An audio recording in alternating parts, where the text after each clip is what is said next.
Сега стига един много специален поздрав за нашия брат за Милко. Поздрави от неговата съпруга от Вени, като му желая здраве, щастие, късмет, любов. Една хубава песничка.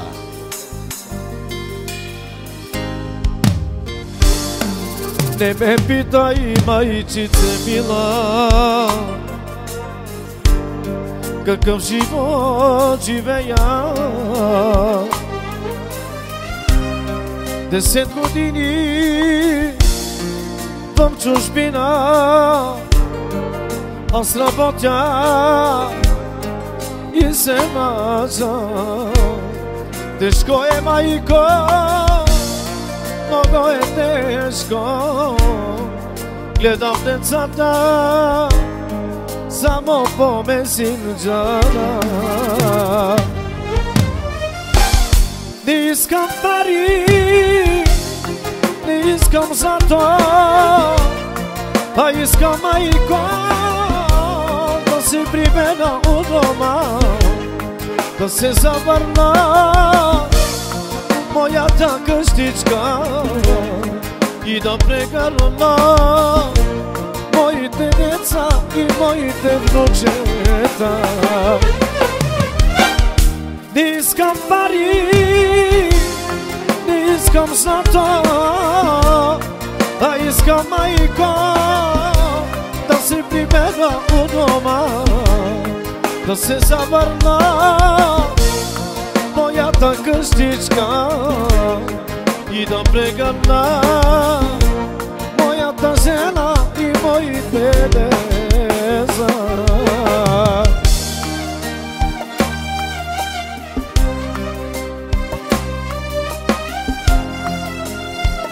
Поздрави много специално за нашия брат за Милко, от неговата съпруга от Вени, с много любов, с много обич, като му желая здраве, щастие, късмет и 5 милиона за авторите.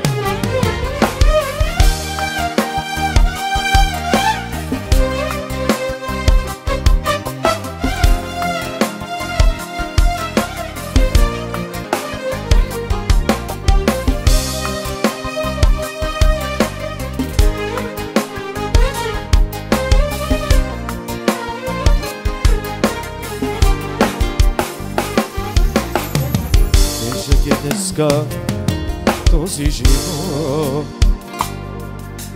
да сподели с някой болка и радост, с жената, която обичаш. Тоди един съвет да поискаш, няма ской, няма ской, за жената, която обичаш.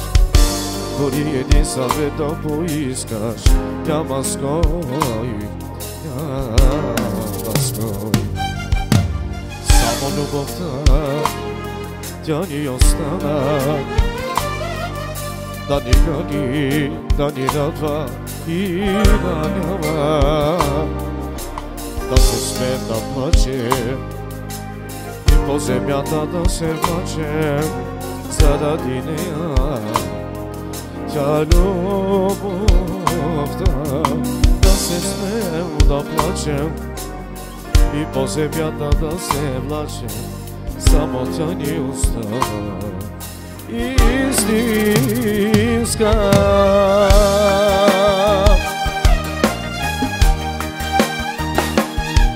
Няма го вече човешкото в хората, всеки ден се дължи да бяга и да мами беза. Завистта е на мода този свят, истината прошка да иска от глаза. Няма го вече човешкото в хората, всеки ден се дължи да бяга и да мами беза. Завистта е на мода този свят, истината прошка да иска от лъжа.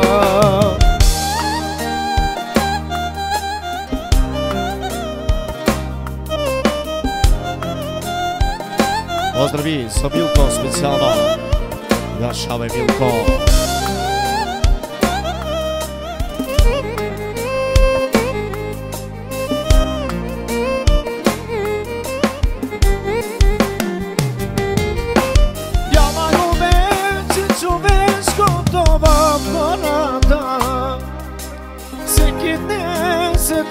Da bjana I da mami besna Zavista je nam ona Този свят Истината прошка да иска облажа Няма го вече човешкото в хората Всеки ден се държи да бяга И да мами besна Зависта е на мона този свят Истината